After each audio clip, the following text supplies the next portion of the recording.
This is Patrick Russell. I'm interviewing Richard O'Donnell for the first time. Richard O'Donnell is President Emeritus of the 508 Parachute Infantry Regiment Friends and Family. This interview is taking place at Fayetteville, North Carolina on October the 22nd, 2017. This interview is being conducted by the Making History Project. Hi Richard, how are you? I'm fine, and as a slight correction to what you said, I'm not the president. I'm actually the national chairman, Okay. but also the founder, of which I'm very proud. Yes. When I said President Emeritus, it was an honorary designation. All right. When were you born? March 18, 1940, And where were you born? Boston, Massachusetts. And is that where you grew up as well? Outside of Boston, small town called Medfield, not Medford. And it was, at that time, about 1,800 people. And we had more patients in the state asylum there, the state mental hospital. We had more patients in the hospital than we did in the town. Wow. Describe your hometown when you're growing up. What was it like?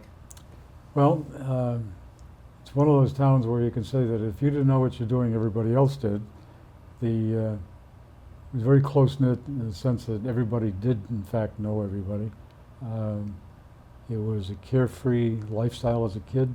I lived close to what was the town swimming hole, allowed to go there at a young age because I was a good swimmer. And if I wasn't swimming, I was fishing or ice skating or something.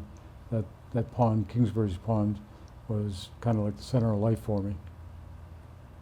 So you liked spending a lot of times outdoors? I did, and probably I would have to say in the wintertime especially, if it was light out, I was out. So. And how big was your family? Only 5 of us, my younger brother and sister and my parents.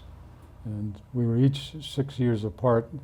My father liked to say that he was good at family planning, but he never wanted to admit that World War II separated the first and second child. So, but it did turn out that we were exactly 6 years apart. And what were your parents' names? Richard John Jr., he being named after his father. I'm Richard John III. My son's Richard John IV, but he didn't carry that on. And my sister is Dorothy Marie, and my mother was Dorothy Grace.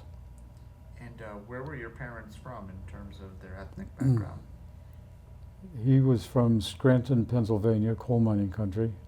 She was from Fall River, Massachusetts, which was textile mills. But she went to nursing school at Foxborough State Hospital. When she graduated as an RN, psychiatric nursing, she went to Medfield State Hospital. And my father was a baseball player, semi-pro, looking for a place to spend the winter, have some food and money, and he got a job at Medfield State, married my mother, and the rest was history. Mm-hmm. And tell me, you went to high school, Yeah. graduated from high school, and what did you do after that? Well, put a year into college, Boston University. Realized that I really wasn't satisfied with what I was studying, mostly because I guess you could use the phrase, I didn't know what I wanted to be when I grew up. And I got tired of it, and of course the draft was very active at that point. So I chose to drop out after 1 year and enlist in the Air Force, which my father was not pleased with. But turned out to be probably about the best thing I ever did, because not only did I enjoy service, I ended up getting out on a disability after 8 years due to multiple sclerosis. And that service history and the VA compensation that came with it, medical care, really was a godsend. So, What year did you enlist in the Air Force? be specific, October 6, 1959. Okay. And your father wasn't pleased because you didn't follow in his footsteps? Yeah. Well, it wasn't even quite, didn't follow in his footsteps. I didn't follow on the path that he wanted me to follow. He saw me as giving up a chance to go through college and finish and get, instead of enlisted man, he said, you could be commissioned. And I said, so what? And he said, well, officers get to join the golf club. And that meant nothing to me whatsoever. And he didn't have any more explanation for that statement. It didn't change my mind. I went in the Air Force and went on from there. Why did you choose the Air Force? A couple of things. Number one, I didn't envision myself in the Army for what some people would call a ground pounder or whatever. It seemed like only a military activity as opposed to potential for technical activity. I was just technically bent, so that's where I went. And since then, of course, the Army offers much more diverse technical backgrounds, but back then I don't think there were. Did you have any specific interest in the Air Force in terms of the technical things you wanted to do? No, I did not. I only knew that I could go that way. But when I was interviewed by the recruiter, I did take a test which people refer to as the GAME test, G-A-M-E, General Administrative Mechanical Electrical. And you could get a score anywhere up to the 95th percentile in each of the 4 areas.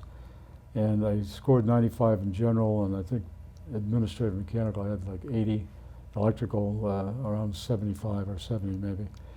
So there actually was a sheet, kind of a rows and columns spreadsheet type of thing, that based on whatever your score was, you could read across or down and choose any job in those 4 categories. And the very first one I saw was General 95, and the top item was intelligence. And that really piqued my interest. And even though I read the rest of the sheet, I came back to that and said, I'll sign up for intelligence. So that's where I went. The interesting part of it is when I got to Lackland, and on the day that they ran us through to actually assign us our tech school, I found out that G95 is also weather. And I was sweating bullets because I just couldn't see myself as a weatherman. But I was fortunate. Even, I guess the recruiter never told me that you're going to get whatever the Air Force needs on the day that you're assigned. And fortunately, there was a intelligence slot available. And I grabbed it very quickly and was happy and went on from there. I finished basic training after 13 weeks. At that time, some of the people finished what they call phase 1, which was, I believe, 8 weeks. And they went on to tech schools like at Biloxi, Mississippi, where they were training for radio and stuff. And they finished their basic training during the course of tech school, and over the period of time, or whatever it may have been, then they were promoted to Airman 3rd class. I was able to finish in my 13 weeks, promoted Airman 3rd, and went to Goodfellow Air Force Base in San Angelo, Texas. And I went to school there to study radio intercept analysis, and finished that. Remarkably, when we started that course, the instructors told us that we were about to get 4 years of college instruction in the course of 6 months. And that just boggled my mind. But later on, I began to realize that with the amount of time we spent, which was basically 40 hours a week over the course of 13 weeks or so, if you looked at a college program, the number of credit hours accumulated during that period of time probably was equal to 4 years of college. But what was really an achievement, I think, for all of us that went through there, was the fact that you went into school at 8 o'clock in the morning, whatever it may have been, and finished up late in the afternoon. You had very intensive training, and there was no homework because it was all classified, and you didn't get to stay after school and ask questions or do anything. You either got it or you didn't, and if you didn't, you disappeared overnight, and God knows where they sent you. Become a weatherman. Yeah, well, maybe not. I don't know. The thing is, the guys that did literally disappear overnight went away, never heard from them, don't know where they went. And it sort of made a believer out of you because you knew you didn't want to suddenly be one of the disappearing acts. But despite the course load, which was really heavy, I don't remember any of us ever really complaining about it. And I thought about that later and said, well, you know, we were all quote-unquote G95s. We all were cut out of kind of the same cloth, and we absorbed the material and moved on. It was really amazing. And later on, as I was going through my career and meeting other guys that I would be working with who had other jobs, they too carried a likeness of each other in the sense of how they acted and what they were able to do and the way in which they did it. So that game test, as we call it, really did work. It sorted out guys of different mentalities and put them in the right kind of slot. So I thought that was pretty interesting. So when I graduated, I was at that time what they call a 202, radio intercept analyst, and some of these other guys that I've mentioned were either 203s as linguists or 292s as, we call them ditty bops, but they were radio operators, and a few other variations like that. And we all came together performing a mission, working jointly. Even though our backgrounds are different and our courses of study are different, we intermeshed and did the job. So when we came to the finalization class, there were only 7 of us in the class. So we were a pretty small group. And in fact, we were told that we were 1% of the 1%, that there were only 1% of the guys in the country that actually were serving. And of the 1% that served, only 1% of us ended up in what was then called security service. So we were somewhat of an elite group. And anyway, at the end of the course period, those 7 of us received a list of 7 postings. And there were 1 for Germany, 3 for Pakistan, 3 for Japan.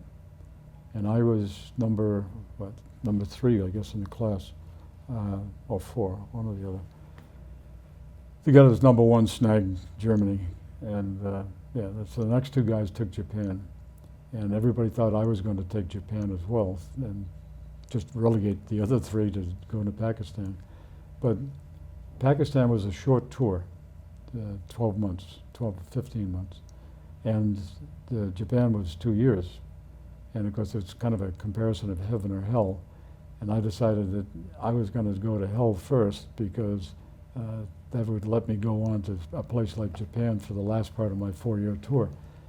And so I took that, and everybody was stunned, but I thought my logic was good. Because later on I learned that had I known, I probably could have gone to Japan and extended my time there and never gone to hell at all. But it worked out great because I got to see a country and a culture that were, silly way to put it, but totally foreign to me. It was a very unique thing to do, and I'm glad I did it. Because today, going to Pakistan is unthinkable. But at that time, although it was an area where you really had to mind your P's and Q's because people on the streets were all armed. It was not unusual at all to see Pakistani men walking around with a bandolier and a shotgun and a sidearm and so forth. And if you were in some way insulting to them or perhaps with their wife, theoretically they'd blow you away right there in the street. So we really minded our business. But in the time I was there, I got to see many things, do many things that I value today. And I was lucky when I finished that up and I put in for my next assignment. I selected Japan, did get it. I could have gone anywhere, at least to get on what the Air Force needed at the time. But I went to Japan. I was assigned to the 6989th, having been in the 6937th in Pakistan, 6989th Radio Group Mobile. And I was in Misawa, Japan, at the northern point of Honshu Island, a climate that was kind of like home because of the winter, the latitude that we're at, the winter was very, very similar to what I'd grown up in. So I was comfortable in that environment, although having come out of the desert of Pakistan after a year and a half, it took a little bit of acclimation. And I stayed there for my 2 years, and by that time I realized that I really liked the lifestyle. I was going to stay in the service, and I re-enlisted, took on another 4-year commitment, By that time, I'd also met a woman that I ended up marrying. She was a base employee, worked in payroll. Despite the fact that I thought maybe she had her hands on all the money, she didn't. But she was great personality, had pretty good command of the English language, and we ended up playing Scrabble. And as we did so, of course, I would use words that she didn't know, so the rule was the game would stop until we defined the word enough that she could grasp it, add it to her vocabulary, and move on. So a lot of things that she learned at that time was actually through Scrabble. Today, she not only converses well, she thinks nothing of sitting down and picking up a book in English and reading the whole thing, and she really developed quite a skill. And that was a turning point in my life, because back then they said, if you marry a foreign national, you're potentially subject to communist influence who may be threatening your wife's family and so forth, and therefore you can't work in this capacity anymore. So although they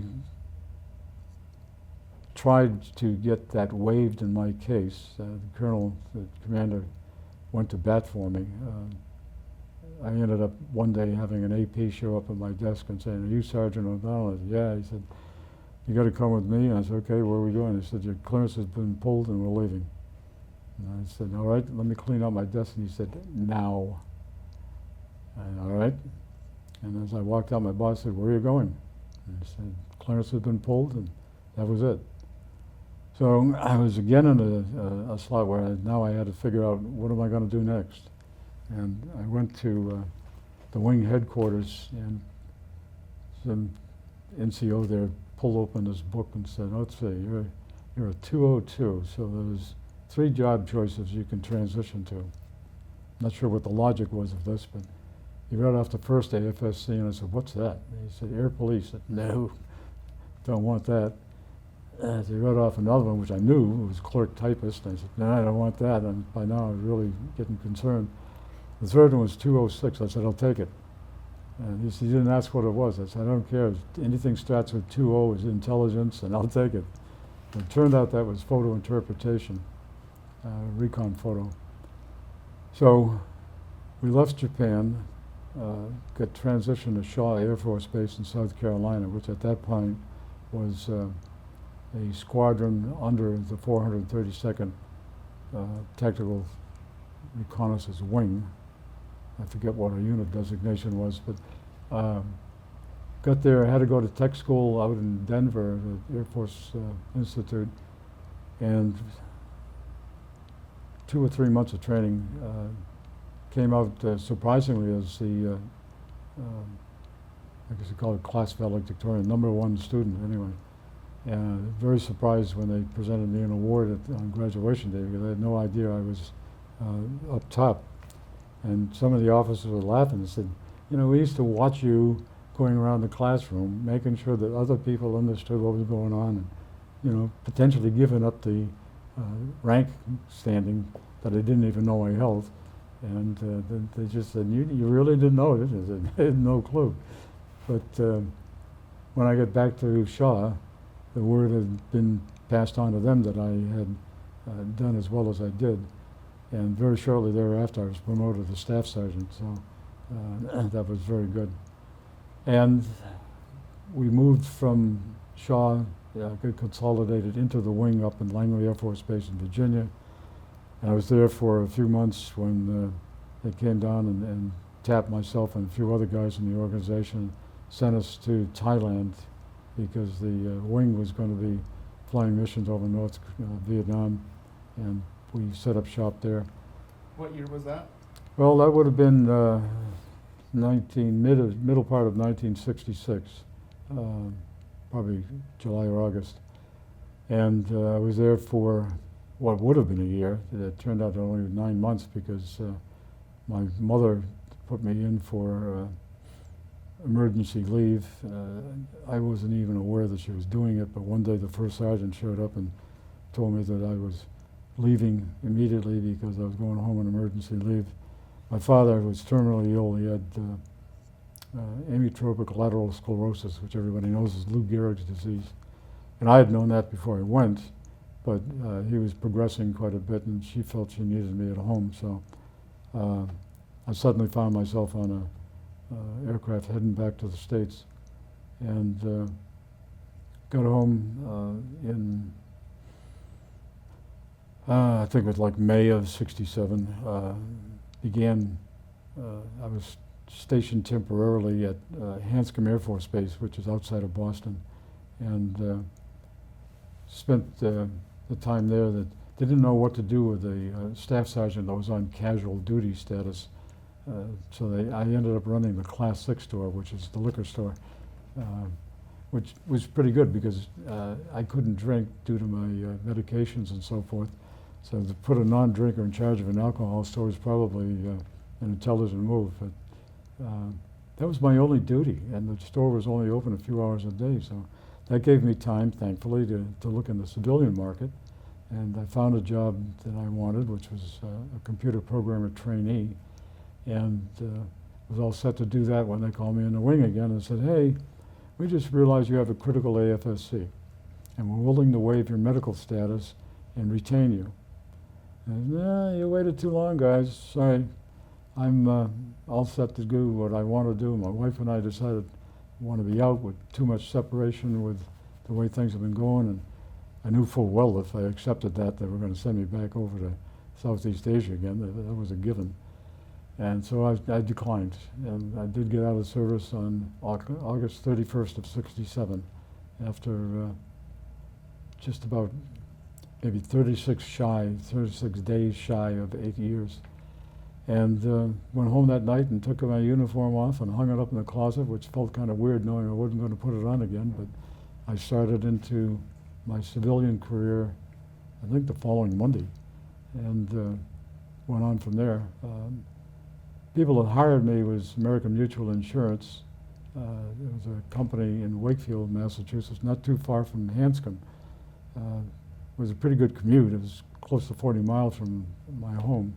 Still living with my parents at the time, and began getting involved there. Went to school a few times in Boston at the IBM, learning different programming languages and stuff.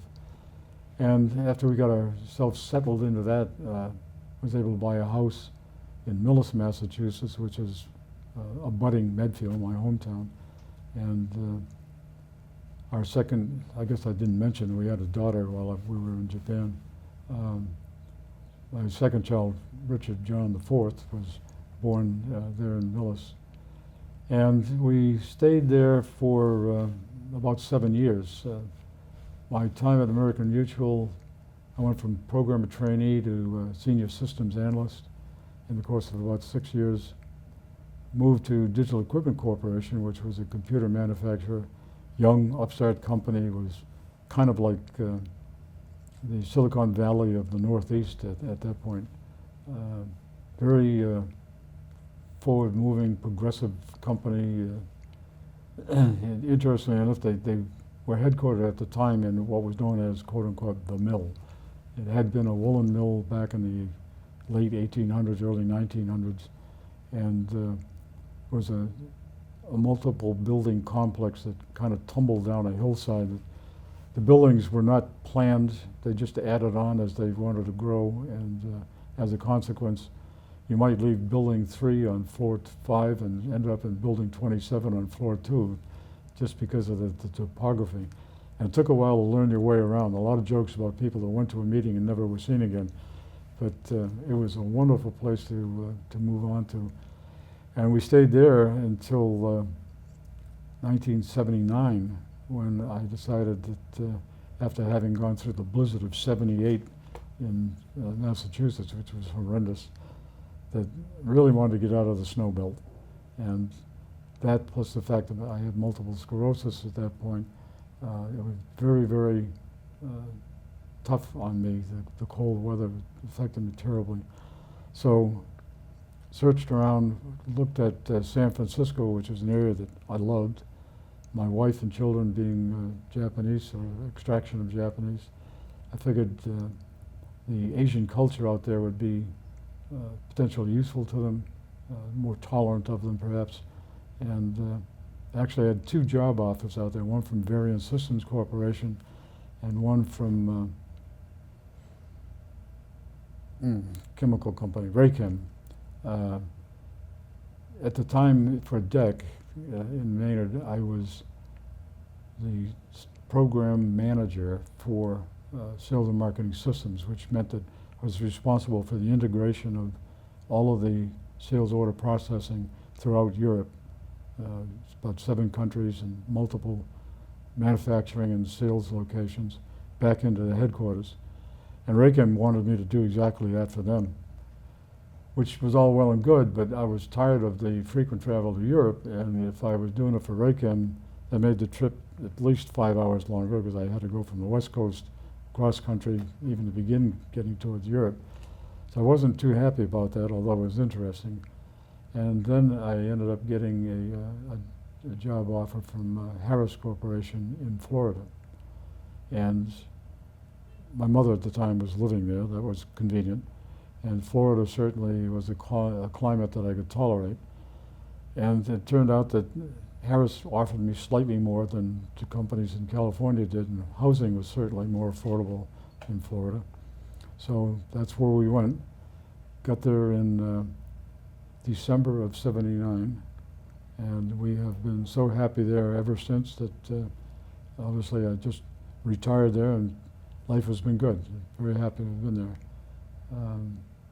So that kind of brings us up to this point in time. I don't know what else to cover. All right. Well, let's go back because I'm interested about your experience in Pakistan. Tell me about what you were doing there. Well, the job, as I was radio intercept analysis, and if you think about whose radios we were intercepting, we were dealing with Russian military and what was known as the Turitam missile launch complex. Today, I think it's called Baikonur. It's where the astronauts are launching from. But back in those days, it was the early space program. And I was on duty one day when one of the linguists, a guy named Phil Sumner, still a friend with him, said to me, "Oh, D, I've got some kind of guy that's weird on there. He's saying, Earth, this is the moon. Earth, this is the moon. Do you hear me?" And somebody down there saying, "Moon, this is the Earth. I hear you." And he said, "This is really strange." Well, it turned out he had misinterpreted the words moon and earth, which stood for ground and satellite. And we were listening to Yuri Gagarin, the first man to orbit the Earth. And that was a kind of a stunning experience. And later on, I bought a copy of the International Time magazine downtown, and I still have it, a picture of Yuri Gagarin on the cover. But there are a lot of other things that we're doing, monitoring the movement of bomber forces across the country, and there was frequent radio traffic because of the military aircraft moving around within the country and watching the staging perhaps of military forces along borders and that sort of a thing. It was a very, very interesting thing to be doing. We worked 4 shifts around the clock, one guy being off and the other 3 rotating from days to swings to mids and then off, and time went by. It was so consuming that we really didn't pay much attention to the fact that it was a different day of the week or a different time of day. Working in a building didn't have windows anyway, and it was something where the time went quickly, and all of a sudden I found myself in December of '61 getting on a plane and going home, and I've been there since September of '60. So it was a very intriguing time. We spent days off moving around the area as much as we could. I'd like to go downtown. That there was a new city and an old city. In the new city, everybody was pretty much comfortable in going with. The old city, I thought was kind of mysterious and maybe perhaps threatening. But I found the people just as friendly down there. And the streets were narrow and darker and a little weird to see some of the things in there, but I became familiar with it, enough so that some officers came to me one day and said, "Hey, we understand you know your way around the old city. Would you take us?" And I said, sure, no problem with that. So we did that, and for the day we were on a first name basis, and turns out officers are just like us, really. But we went through not only the shopping districts, there was an old fort there. I should be able to tell you the name, I can't think of it. The big mud bricked fort goes back hundreds of years, and then other days we would take a trip up to the Khyber Pass.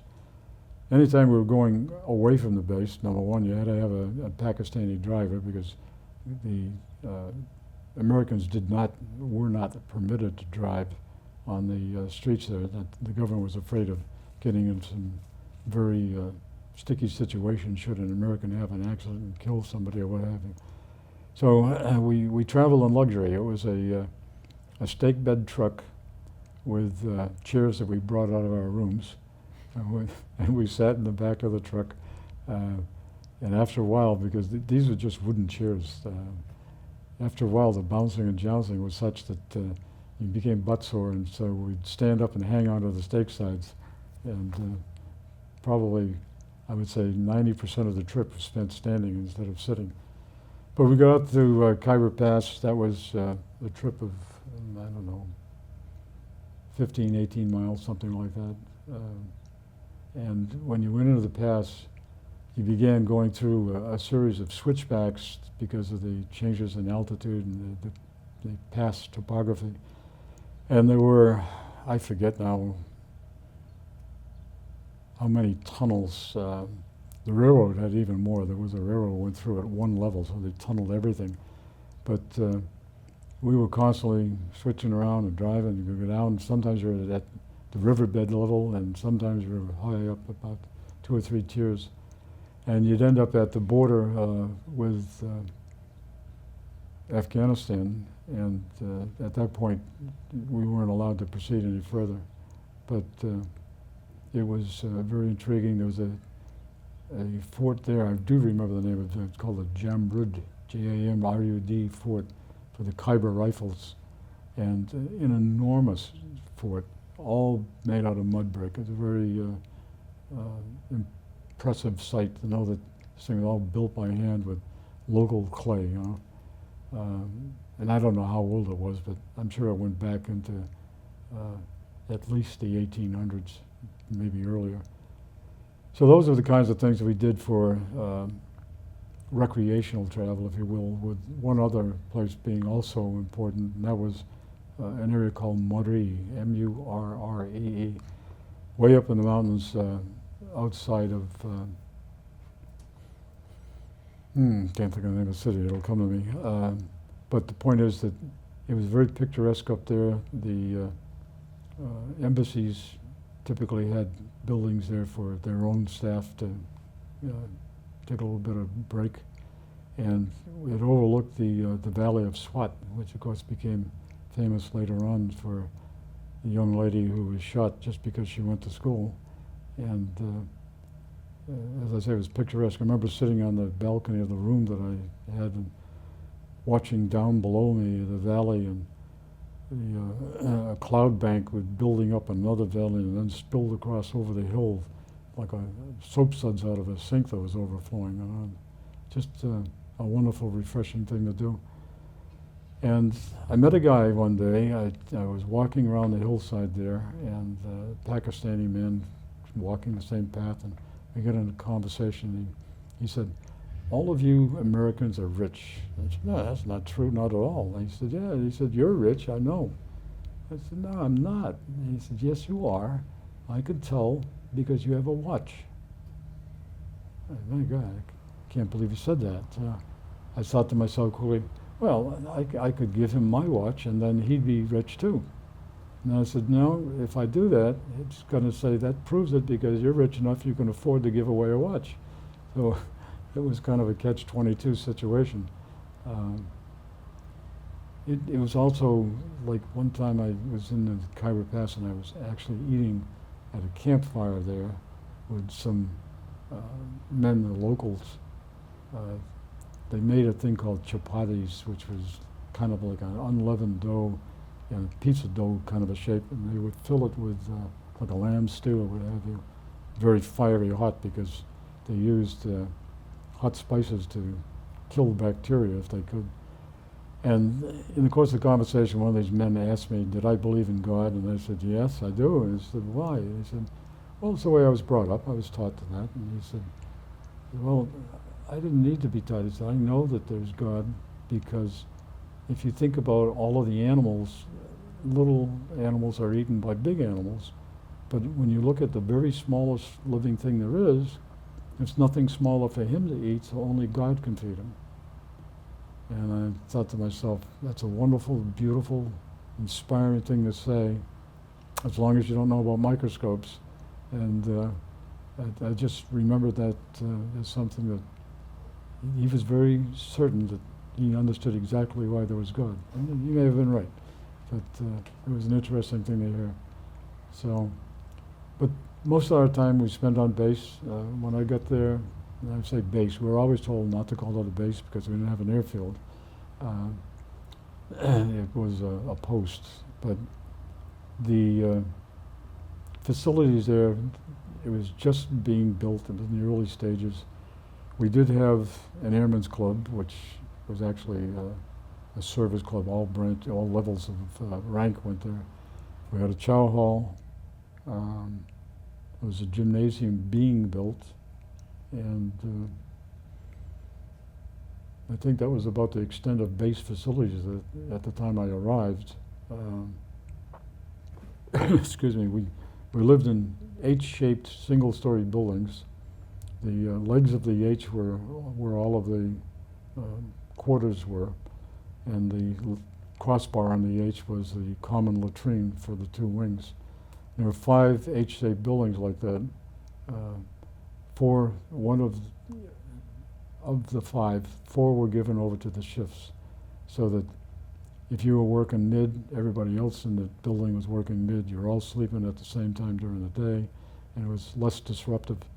The 5th building was for people that worked outside the compound, that weren't in classified environments.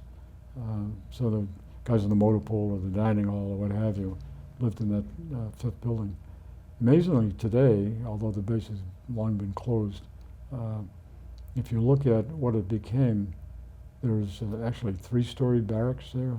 The H-shaped buildings are still in place, but to the north of them there are 2 or 3 3-story buildings and a number of other facilities that you might find on a base anywhere, with apparently a bowling alley and things like that. So it became less of an issue to be there, even though you were still at a remote site. Things change over time. And what city was this? Peshawar, P-E-S-H-A-W-A-R, northwest Pakistan. And it was called the Northwest Frontier at those times.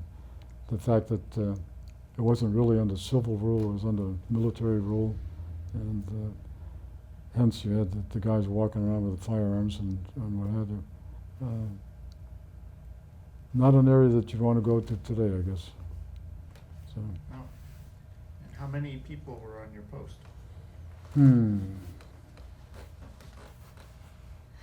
I would guess at around 1,000. We had a couple of hundred on each shift.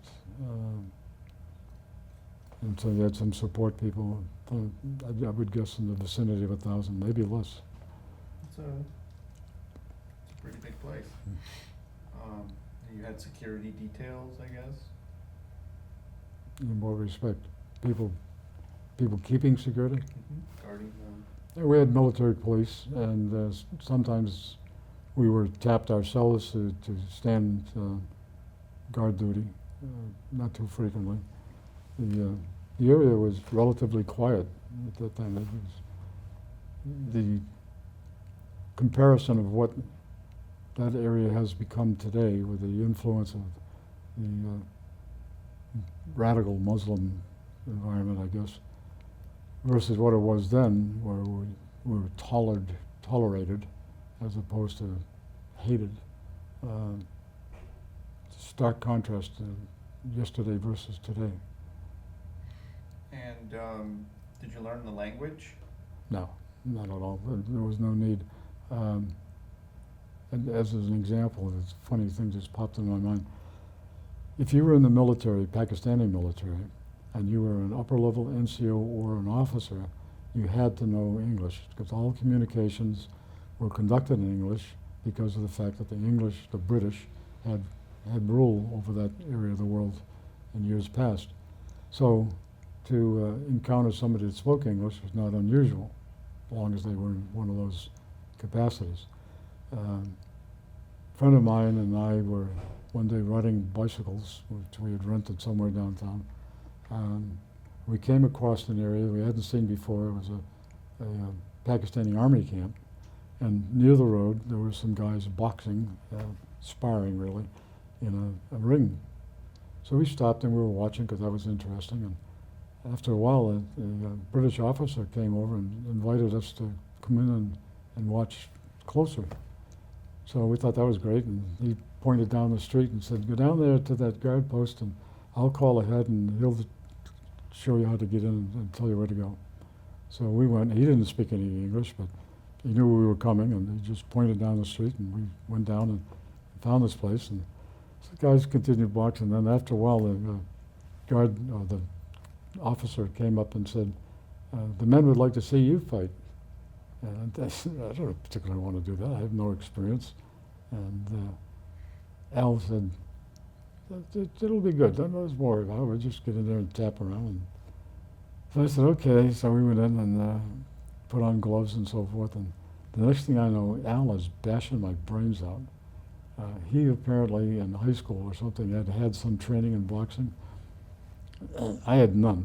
And I had no idea how to defend myself in a boxing ring, whatever. And he was literally knocking my head off, and I just couldn't believe he was hitting me as he was. Fortunately, it was a one-round fight, and I did stay on my feet and get out of there. But then the officer came up and said, "This man here would like to box you." And I said, "I don't think so." Because he very obviously said, here's an opportunity to just literally smash the brains out of an American, you know. And I politely declined the opportunity. But I have an idea. He probably had an innocent name like Muhammad, but his friends probably called him Killer.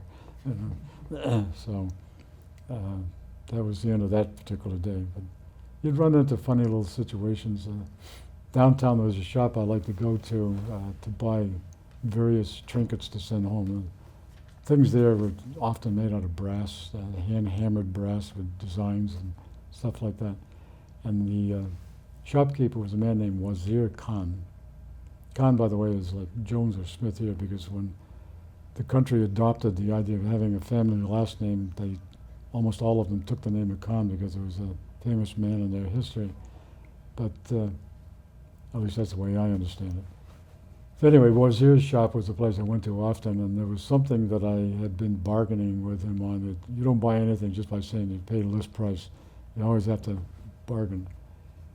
And whatever it was I was bargaining for, we couldn't arrive at a price, and I would come back once or twice to try to complete this transaction. So one day I did return, and his son was there rather than him, and I told him what I was interested in and gave him a price, and we arrived at a thing, and I purchased it.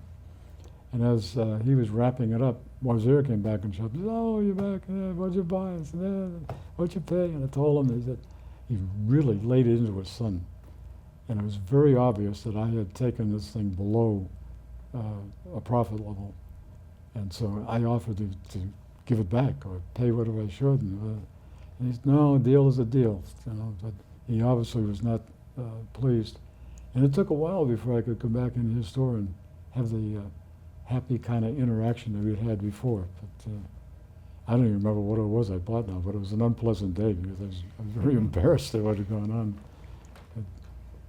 Did you try to blend in any way in terms of what you wore? No, not at all. We wore civilian clothing, not military, downtown. But we were clearly Westerners. We were seen to be that. It didn't matter what we wore. If we had wore the traditional native clothing, we would have looked ridiculous, I think. But speaking of clothing, there was a place there where you could buy custom-made shoes. And you go in there, and they would measure your feet very carefully from a variety of angles. And then when you came back, they'd carved a pair of feet that were a replica of your own. And then when you told them what kind of shoe you wanted, you could bring a picture out of a Sears catalog if you wanted and say, I want a pair of shoes like this. They would construct them, and on your next visit, you'd come back and the pieces that would form the shoe were loosely stitched around onto these wooden feet, and they would then put them on your own feet and start to adjust the fitting and tighten it up to the point where they knew what they were doing. And on your last visit, you come back and you had these wonderful, comfortable fitting shoes, and you could buy a pair of shoes that were made in this manner for about $6. Wow. And that $6, at the time, $1 translated into something like, on the world market, something like 15 or 16 rupees, I forget exactly. But because they knew that we would have this enormous impact against the local economy, we on base could only exchange money for a fraction under 5, it was like 4.8 or 4.9 rupees. And how do they arrive at that? I don't know. But the point is that if I had paid $6 for the shoes, that would be roughly 30 rupees. And in the world exchange market, that would have been $2. So, and they were wonderful shoes, not only comfortable, long lasting. So I had a few different pair of shoes and a pair of boots, and brought them on to Japan with me, and over time, like any other shoe, they wore out, unfortunately, but it was a great way to buy clothing. Are you aware of Russians trying to do the opposite to you while in that city? I'm sure they were there. There's no way to tell that, but I think nation to nation, we're all eavesdropping on each other, trying to figure out what the other guy's doing. So I'm sure they were there. They may have even been in town, you know. And then briefly tell me what you did in Japan. Japan was a different role. There I was monitoring military aircraft more than anything, especially bombers. We had a couple of instances where large groups of Tu-95 Bear bombers were migrating from the northeastern coast of Russia down past Japan, international waters, not the Sea of Japan, but out over the Pacific, and running down to the point where they could cut in and head to, I think it was Sverdlovsk, I probably didn't say that right, where there was a Russian base there, because we were always watching very closely, because you got a bunch of bombers going by. I mean, we're talking like 63 bombers in a group. I don't know if you know what a V of Vs is, but aircraft of that nature flying in a V formation, each major V is made up of a series of Vs. So the lead aircraft is number 1 of 3, which forms a V, and they in turn have 2 off of them, and so you end up with a V of Vs. And we would watch these guys coming down, because at any point in time they could have hooked a right and hit an area in Japan, or when they were up the northern part, they could have hooked a left and gone into Alaska. So we took good notice of them and made sure that they were minding their P's and Q's. And there's a lot of communications going on from us to our own Air Force installations all the way up and down the line to be ready, they're coming, and you may get scrambled. Fortunately, nothing like that ever occurred, but that was one of the major things that we were watching for. So life was interesting there too, and we kept busy. A lot of traffic going in and out with the linguists as well as the radio operators and what have you. I think you mentioned you were doing also interpretation of photos. Yeah, after I left Japan, went to Shaw and went to the school out in Denver. And when I got sent to Southeast Asia, the role there was to interpret targeting from photos taken over North Vietnam. We had RF-101 the designation for an F-101, of course, is a fighter aircraft, and RF-1 is a recon version of it. They don't carry guns, they just carry cameras. And we had RF-4s, Phantom jets, as well. These guys would fly out from Udon, where we were, which is up just below the Mekong River, across the river from Vientiane in Laos. They would cut across Laos into North Vietnam and run targets anywhere from the border all the way up in the Hanoi area and so forth. And we would review the film when it came back and looking for changes in AAA, which is anti-aircraft artillery, or missile sites, what have you, and be ready to advise air crews of the dangers in and around any given target as a consequence. And had a funny situation that I got a kick out of still today, brings a smile on my face. I was reviewing film one day and saw just a glint of reflection through the trees. This one here, and so focused in on it, looked very closely, and began to realize there was a group of trucks there with missiles on flatbed trailers.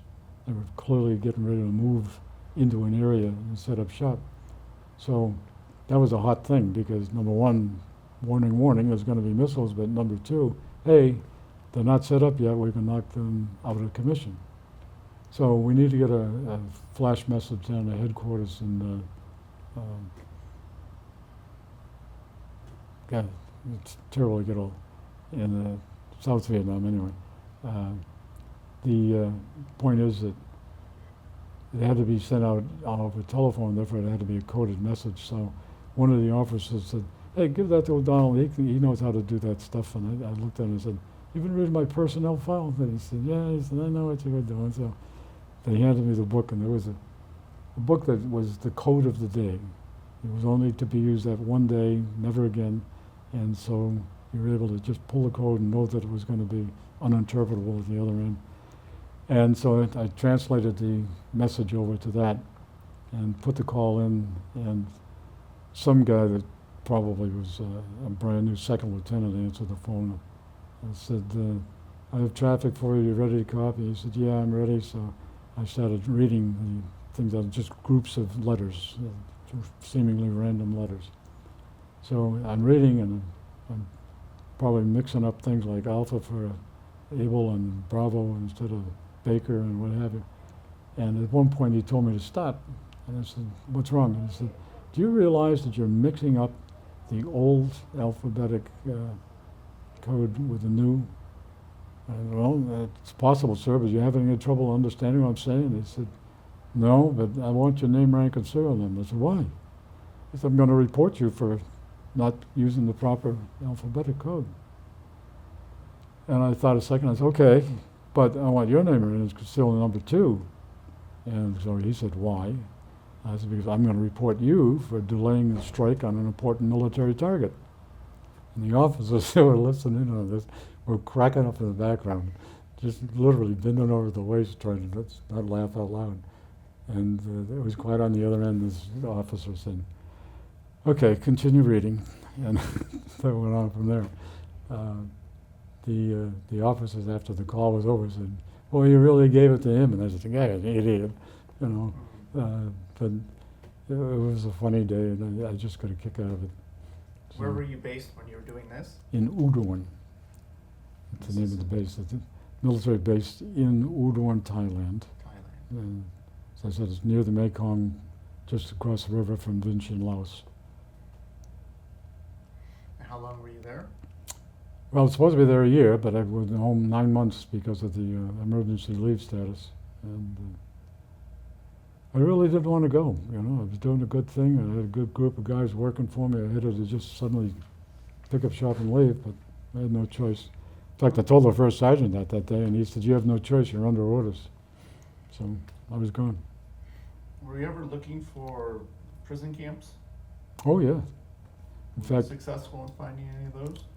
we knew where they were. To my knowledge, we knew where they all were. Sante, of course, being the one that leaps to mind because for various reasons, one of the most famous ones. And of course, we all know about the Hanoi Hilton downtown, but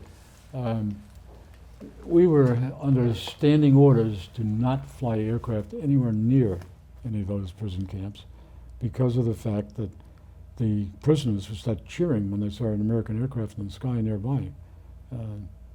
It didn't mean that they were going to be rescued or anything, just, hey, there's one of our guys, yay! And they were summarily beaten as a consequence of displaying that emotion. So we were told to stay away from it. And as a result, we had a situation where even though we raided that camp, we weren't aware of the fact that the camp had been emptied because we didn't have any current intel on it. And later on, I met a guy who unbelievably did a halo jump with another fellow in the area of Sante and did ground recon on the camp to see what it took to infiltrate the camp for a raid to be conducted later. And he exfiltrated somewhere to the south and got picked up by a Jolly Green and brought back into safe hands in South Vietnam at Da Nang, I guess.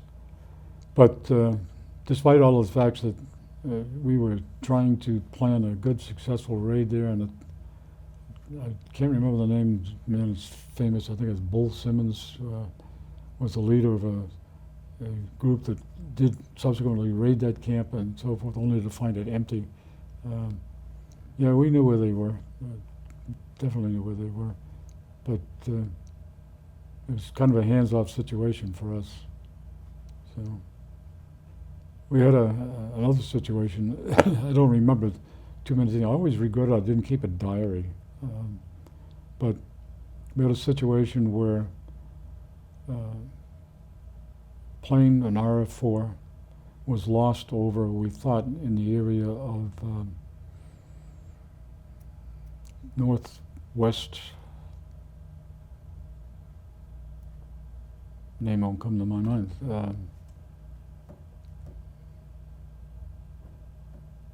Hopefully it'll pop back later. Anyway, we thought we knew where the plane went down. And of course we wanted to get the crew back if we could. So any aircraft that were flying missions in that vicinity, and some may have been even bent over into that area on purpose, were flying not only with recon photos, but they were flying with infrared, trying to pick up heat signatures from the aircraft wreckage. And that went on for a number of days, and we never found anything. And I remembered the names of the crew. And when they released the prisoners out of the Hanoi Hilton a couple of years later, the guy that was in the back seat, the electronics officer, was one of those that had been released, whereas the pilot apparently had died in captivity. And of course, the Vietnamese never released any of the information really about the guys until the actual release of the men themselves were conducted. And so it's very unfortunate that that crew had gone down. We never figured out where. I don't know where they were. But had we known where they went down, we may possibly have gone in and rescued them. And there was another situation where a guy I knew who, I think he was just a sergeant at that time, with E4,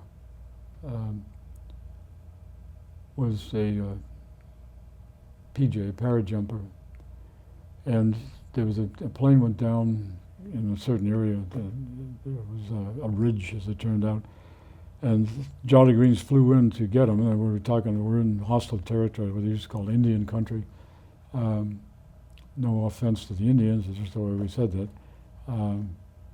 When he got there, it turned out that two guys had come down, one on either side of this ridge, and one of them was uninjured, and they were able to lower what was called a jungle penetrator, this big bullet-shaped thing with arms that folded out. So the bullet would go down, go through the branches without any problem. Guy could fold out the arms, sit on it, probably even had a strap to fasten in, signal he's okay, and they would bring the thing up, and if he encountered any branches, he could push them aside and get up to the helicopter. So they got him out, and it turned out the other guy had injuries, and they couldn't get him out that way.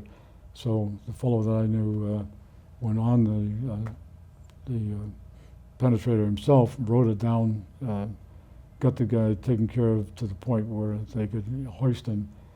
He had back injuries, which came from the ejection device. That they were always taught to reach down. There was a D-ring on the floor between their feet, to grab the D-ring, sit erect, pull the thing, and blow the seat ejection device, which is all well and good, but in the heat of the moment, you don't really follow your training necessarily, and so a lot of guys would bend down, grab the thing, and pull it, and their back was bent when it went off, and basically you're lighting a rocket under your tail, and so some guys went so far as to break their back that way. This guy had done something along that line, and so anyway, they got him up to the aircraft, but by the time they get him off the penetrator and so forth, there were ground forces coming in and starting to fire at the Jolly Green. So they had to leave the area and leave this guy on the ground. He spent the night on the ground, hiding under some brush. He told me later on that literally had guys' feet coming by that he could have reached out and touched them if he chose to. What was his name? Yeah, I know you were going to ask me that. I can tell you later, but I can't think right now. I know I've got it at home. Should have interviewed me about 5 years ago. My mind was better. The thing is, when he got home, well, there was a story about how he got home. The next day they came in with a couple of different helicopters for fire suppression, as well as some AE-1s, which were actually Korean War era aircraft, which had very long mission capabilities. They could stay over target areas for a long time. It was kind of a low and slow, but they were also armed, so they were great ground support aircraft. And so they came in, they were able to riddle the area with gunfire if necessary, and they were able to successfully rescue the PJ and take him home. And he got the Silver Star for that. I don't remember if the air crews probably were recognized with something in that line, but I remember he specifically did. And when we had the Bob Hope Christmas show that year, they had him up on stage, not because of the Silver Star, but because he played the guitar and had written a song about parajumpers. And so he performed on stage with Bob Hope, which was quite a piece of recognition. I don't know that any other guys, at least from our area, did that. The show was kind of counterpointed with a special event. No. The outfit I was with, the 432nd Tactical Reconnaissance Wing, wanted to give Bob a special present. And the present was to be a photograph. And those of us who were from the group knew this was coming. And at one point in the show, the group sent in an F4 at literally rooftop level, screaming in from stage left to stage right. And because it went by at like 400 or 500 miles an hour. And just a whoosh, taking a picture. And Hope was so startled by it. I'm sure that he was always wondering if they were going to get an attack when his group was in an area. He was so startled by it. He always had his golf club, right? And he dropped the golf club. Said, "What the hell was that?" But after the show, they gave him a framed copy of this photograph that had been taken, showing the group, the audience, as well as the stage. I have a copy of that at home, and it was inscribed in such a way that said, you know, Bob Hope Christmas Show, whatever the date was, December something, '66, and it was probably the only picture like it he ever got. So. You mentioned earlier the pilots where they couldn't find the plane. Do you remember the name of the pilots? Again, I've got that at home. I don't remember. Probably should have come in a little bit more prepared, maybe. But I didn't know what we were going to talk about. However, as I said, there's a name that was easy to recall at the time, and I do have it written down. And if you'd like to know, I can always send you an email. Okay. All right. Given your experience and all the things that you've seen now, Is there anything you would like to tell future generations? You can leave them a message or a piece of advice. Militarily, Anything in general. well, I hope that a lot of young men and women today will see that serving their country in this manner is an important thing to do. To maintain their military strength and their freedoms is probably about the most important thing any youngster can do. I strongly encourage it. It's a very worthwhile lifestyle, if you will, and whether you stay in or not, it is a brotherhood that you build a bond with that you never will forget, and it's important to all of us that they do so. Well, Richard, I would like to thank you for your service, for your helping our country, for what you do now, and what you did in forming the friends and family of the 508 Parachute Infantry Regiment. Your service now, your continued service, and best of all for taking the time to speak with me today. My pleasure. Thank you.